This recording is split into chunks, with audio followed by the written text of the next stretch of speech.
কোরআন বলছে আমার নবী জানে না এমন কোন বিষয়। আল্লাহ বলতেছে রসুল জানে। আল্লামাকা মালাম তাকুন তালাম, অজানা বলতে কোনো শব্দ নাই, সবগুলো জানে। এটা কে বলতেছে?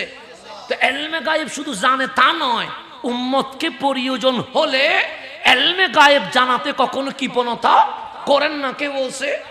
এখন আসেন বুখারী মুসলিম মুত্তাফাকুন আলাইহ, বুখারীতেও আছে মুসলিমেও আছে। হযরতে আনাস বিন মালিক রাদিয়াল্লাহু তাআলা, উনি আমার নবীর খাদেম, ওনার থেকে বর্ণিত আন্নান নবিয়্যা সাল্লাল্লাহু আলাইহি ওয়াসাল্লাম খারাজা হিনা জাগাতিশ শামস, আমার নবী গড় থেকে বের হলেন। খারাজা মানে কি হইলেন? হিনা জাগাতিশ শামস, যখন সূর্য কি হয়েছে? মধ্যবর্তী হয়েছে। জাগাত মানে ঢেলে যাচ্ছে।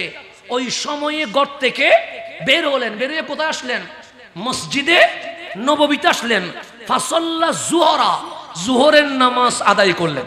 ফালাম্মা সাল্লামা, জোহরের নামাজ যখন শেষ করলেন, কামা আলাল মিম্বার, কামলিওয়ালা মিম্বরে দাঁড়ায়া মাহফিল করা শুরু করেছেন। কি করা শুরু করছেন? কিসে দাঁড়ায়া? মিম্বরে দাঁড়ায়। তারপর ফাযাকারা সাআহ, কিয়ামত নিয়ে আলোচনা করলেন।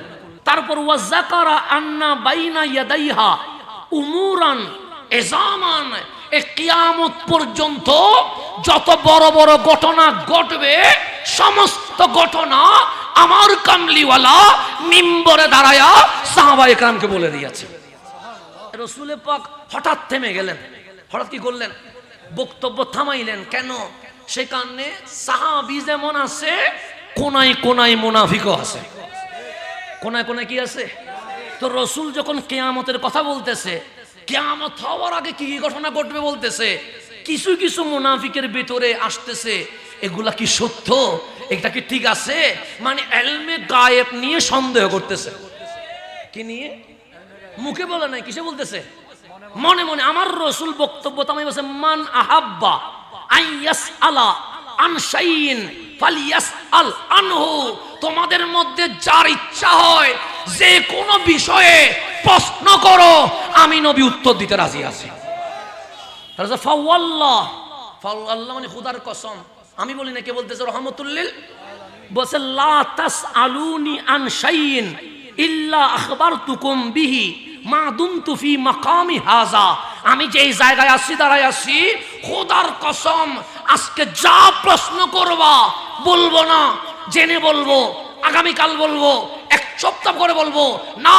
খোদার কসম আমি নবী দাঁড়িয়ে আছি, তোমাদের ভেতরে যত প্রশ্ন আছে সব প্রশ্ন বলো, আমি মিম্বরে দাঁড়ায়া তোমাদের সকল প্রশ্নের উত্তর দিয়ে দিব। ক্বালা আনাসুন রাদিয়াল্লাহু তাআলা, আমার নবী সাহাবী হযরত আনাস বলছে, ফা আকসারান নাসুল বুকা, সমস্ত সাহাবায়ে কেরাম, ফা আকসারুন নাস, অধিকাংশ মানুষ মানে যারা সাহাবী রাসূল, আল বুকা, নবীর কথা শুনে কান্নাকাটি শুরু করে দিয়েছে, বাচ্চার মতো কাঁদছে।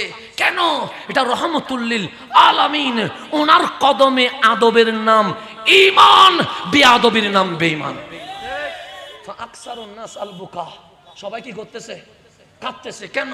আজকে রাসূল রাগান্বিত হয়ে গেছে। এই রাসূল যদি রেগে যায় আযাব আসতে কি হবে না? সাহাবায়ে কেরাম যখন কাঁদছে, আমার নবী কি বলছে, আকসারা রাসূলুল্লাহি সাল্লাল্লাহু আলাইহি ওয়াসাল্লাম আইয়াকুলা সালুনি সালুনি, আমার নবীর শব্দ বন্ধ হচ্ছে না, কান্না করলো আজকে মাফ নাই। সালুনি, প্রশ্ন করো, সালুনি, প্রশ্ন করো, আমাকে আজকে প্রশ্ন করতেই হবে, প্রশ্ন করা ছাড়া কোনো ছাড়। তারপর হযরত আনাস বলছেন, ফাকামা ইলাইহি রাজুলুন, একজন মানুষ দাঁড়ায় গেছে। এ বলতেছে, আইনা মাদখালি ইয়া রাসূলুল্লাহ, আপনি তো কিয়ামত নিয়ে মাহফিল করেছেন, দেখেন বলেন আইনা মাদখালি, কাল যে হাসরে বিচার হবে আমার জায়গা কোথায়, জান্নাতে না জাহান্নামে? আমার রাসূল বলছে, আন্নার, তুর জায়গা জাহান্নামে। কিসে? আমি বলেছি? কে বলতেছে? নবী বলছে, আন্নার, জাহান্নামে। ইয়া রাসূলুল্লাহ, আপনার পিছনে জোহরের নামাজ, হ্যাঁ পাগড়ি আছে, হ্যাঁ দাড়ি আছে, হ্যাঁ সিজদার দাগ আছে, হ্যাঁ জিহাদে গিয়েছে, হ্যাঁ কোরআন পড়েছে, হ্যাঁ তাসবিহ, হ্যাঁ সে কেন জাহান্নামে যাবে? সে কামলিওয়ালার ব্যাপারে তার আকীদা ঠিক নাই। সে মনে করেছে আমি যে ভবিষ্যতের এলম নিয়ে বলেছি, হয়তো মিথ্যা বলছি। নবীর প্রতি বিদ্বেষ থাকলে দাড়ি, টুপি, জুব্বা, নামাজ, রোজা, হজ, যাকাত কোনো কাজে আসবে না, তাকে জাহান্নামে চলে যেতে হবে। এখন বলেন ব্যক্তির পিছনে ঘুরবেন না নবীর পিছনে ঘুরবেন? এটা আপনি ছেড়ে দেন, এটা আপনি নেন, আমি বলবো না। আমার রসুলকে বলছে আইনা মা দাখালি, আমি কই যাব? আল্লাহ আন্নার, তুই কোথায় যাবি? জাহান্নামে। তাহলে আমার নবী জান্নাতি কে জাহান্নামী কে জানে কি জানেন না? এটার নাম এলমে গায়েব। এটার নাম কি? এরপরে যিনি উঠতেছে উনি বেয়াদবি না, ওনাকে নিয়ে মানুষ বিভিন্ন রকম কথা বলে, যে তোকে ফালছে, তোর বাবা এটা না, এরকম কথা বলে। তো উনি বলতেছেন ওই ব্যক্তিটা ফাকামা আব্দুল্লাহ ইবনে হুযাফা, আমার নবী সাহাবী হযরত আব্দুল্লাহ ইবনে হুযাফা দাঁড়াইলেন। সে ইয়া রাসূলুল্লাহ, আমার কাছে কোনো সন্দেহ নাই, আমি আপনার ইলমে গায়েবের উপর কি আনছি? ঈমান আনছি। কিন্তু আমাকে বাবা নিয়ে অনেকে খারাপ খারাপ কথা বলে। তো কেউ যদি আমাকে বাবা নিয়ে কথা বলে খারাপ লাগবে না? জন্ম পরিচয় নিয়ে কথা বলে খারাপ লাগবে না? তো আপনি যেহেতু বলছেন সালুনি, প্রশ্ন করো, ইয়া রাসূল বিয়াদবি করার জন্য না, আমাকে যে মানুষ অপমান করছে সেই অপমানের জবাবের জন্য আমার পিতৃ পরিচয় নিয়ে জিজ্ঞেস করছে, ওই পিতৃ পরিচয় জানার জন্য আমি জিজ্ঞেস করছি মান আবি ইয়া রাসূলুল্লাহ, আপনি বলে দেন না আমার আসল বাবাকে। একজনে জিজ্ঞেস করতেছে আমি জান্নাতি না জাহান্নামী? আল্লাহর রাসূল বলেছে আন্নার, তুই কোথায় যাবি? আরেকজন বলতেছে মান আবি ইয়া রাসূলুল্লাহ, আমার বাবার নাম কি? মানুষে যে আমার বাবা নিয়ে ক্রিটিসাইজ করে, ট্রল করে, মস্কারি করে, আপনি বলেন না আমার বাবাকে। আমার রাসূল বলেছে আবুকা হুযাফা, তোমার বাবার নাম হুযাফা, এতে কোনো সন্দেহ? তুমি পিতৃহীন নয়, তুমি পিতৃ পরিচয়হীন নয়, তুমি জারস নয়। আমি নবী বলে দিচ্ছি তোমার বাবা হচ্ছে হুযাফা। তাহলে নবী কার বাপের নাম কি এটাও জানে কি জানে না? তাহলে কে জান্নাতি জাহান্নামী এটাও জানে, কার বাবার নাম কি এটাও, এটার নাম কি? ইলমে গায়েব। এটা যখন দেখছে আমার নবী বলতেছেন ফা আকসারা ইয়াকুল সালুনি সালুনি, আরো প্রশ্ন করো। কেউ বললা জান্নাতি না জাহান্নামী, কেউ বললা বাপের নাম কি, না প্রশ্ন করো। ফারুক আজম বুঝি গেছে আর সামনে যদি যাই এরকম আযাব আসতে কি হবে না, দেরি হবে না। কেন? আল্লাহ ওনারে রাজি করতে চায়। তখন ফারুক আজম কি করছে? ফাবারাকা ওমারু আলা রুকবাতাইহি, নামাজে তাহিয়াতে যেভাবে বসেন নবীর সামনে ফারুক আজম সেভাবে বসে গেছে। ফাকালা, ফারুক বলতেছেন ইয়া রাসূলুল্লাহ, আপনি আমাদের উপর কষ্ট পেয়ে গেছেন মনে হয়। কিছু কিছু মুনাফিক আপনার এলম নিয়ে সন্দেহ করেছে বিদায় আপনি সালুনি সালুনি বলছেন। এরকম যদি হয় আল্লাহর গজব চলে আসবে। রাদিনা বিল্লাহি রাব্বা ওয়া বিল ইসলামি দীনা ওয়া বি মুহাম্মাদিন সাল্লাল্লাহু আলাইহি ওয়াসাল্লাম রাসূলা। রাদিনা, আমরা বড় সন্তুষ্ট হয়েছি, আমরা বড় খুশি হয়েছি। বিল্লাহি রাব্বা, আল্লাহকে রব পায়া, ওয়া বিল ইসলামে দীনা, দিন ইসলাম পায়া, ওয়াবি মুহাম্মাদিন সাল্লাল্লাহু আলাইহি ওয়াসাল্লাম রাসূলা, আপনাকে রাসূল পেয়ে আমরা খুশি হয়ে গেছি। সাহাবায়ে কেরাম শুধু আল্লাহু আকবার বলে থেমে যায় নাই, যখন বলেছে রাদিনা বিল্লাহি রাব্বা ওয়া বিল ইসলামে দীনা ওয়া বি মুহাম্মাদিন সাল্লাল্লাহু আলাইহি ওয়াসাল্লাম রাসূলা, এই হাদিস দেখে আমরা নারায়ে তাকবীর বলে থেমে যাই না, সাহাবীদের সুন্নাত নারায়ে রিসালাত দেওয়া শুরু করে দেয়। এটা আমরা এখান থেকে শিখছি। যেখানে আল্লাহর নাম সেখানে রসুলের নাম আছে না নাই? এখানে সাইলে ফারুক আজম বলতে পারতেন ওয়ারাদিনা বিল্লাহি রাব্বা ওয়া বিল ইসলামে দীনা, শেষ। আপনি বলতে পারতেন লিল্লাহি তাকবীর, দ্বীন ইসলাম জিন্দাবাদ, শেষ। কিন্তু ফারুক থেমে যায় নাই। ফারুক বলতেছেন ওয়ারাদিনা বিল্লাহি রাব্বা ওয়া বিল ইসলামে দীনা ওয়া বি মুহাম্মাদিন সাল্লাল্লাহু আলাইহি ওয়াসাল্লাম রাসূলা। আমরা যখন তাওহীদের স্লোগান দেই, সাথে রিসালাতের স্লোগান দেই, কেন? আমরা মুনাফিক নয়, আমরা সাহাবী রাসূল, আমরা সাহাবী।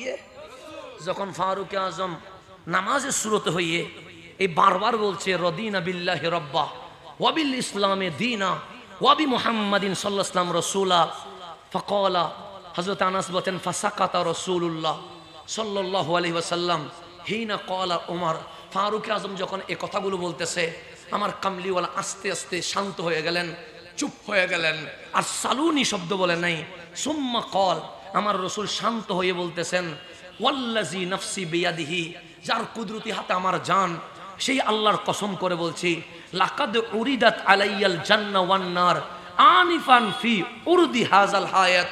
এই যে দেওয়াল দেখতে পাচ্ছ, এই দেওয়ালের সামনে আমার আল্লাহ আমার চোখের সামনে জান্নাত ও জাহান্নাম এখন নিয়ে এসেছে। আমি মসজিদে নববীতে বসে কি দেখতেছি? জান্নাত দেখতেছি, জাহান্নাম দেখতেছি। ফালাম আরা কালিয়ুম ফিল খাইর ওয়াশ শার। আমার রাসূল বললেন শুনে রেখো, আমি যে জান্নাত জাহান্নামের কথা বলতেছি চোখ বন্ধ করে না, জান্নাত জাহান্নাম পর্যন্ত নিজের চোখে দেখে দেখে তোমাদেরকে বলতেছে।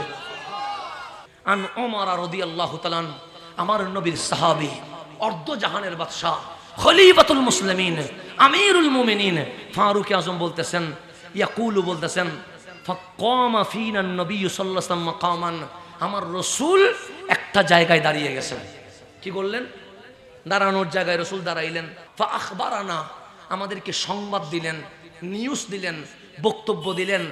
আন বাদইল খালকি, পৃথিবী শুরু হওয়া থেকে আমার কামলিওয়ালা যে বক্তব্য শুরু করছে, হাত্তা দাখালা আহলুল জান্নাতি মানাজিলাহুম ওয়া আহলুন নারি মানাজিলাহুম, পৃথিবীর শুরু থেকে জান্নাতীরা জান্নাতে যাবে, জাহান্নামীরা জাহান্নামে যাবে, সব বক্তব্য কামলিওয়ালা আমাদের সামনে বলে দিয়েছে।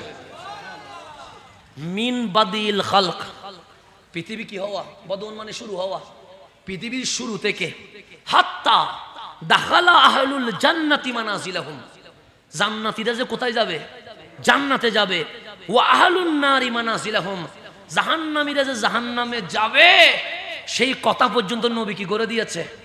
পৃথিবীর শুরু থেকে কিয়ামত, হাসর, নসর, ফুলসিরাত হইয়া জান্নাতীরা জান্নাতে, জাহান্নামীরা তখন ফারুক আজম হাফিজা যালিকা মান হাফিজাহু ওয়া নাসিয়াহু মান নাসিয়াহু, আমাদের মধ্যে যারা মুখস্থ রাখতে পেরেছে ওরা মুখস্থ রেখে দিয়েছে, যারা ভুলে যাওয়ার তারা কি হয়ে গেছে?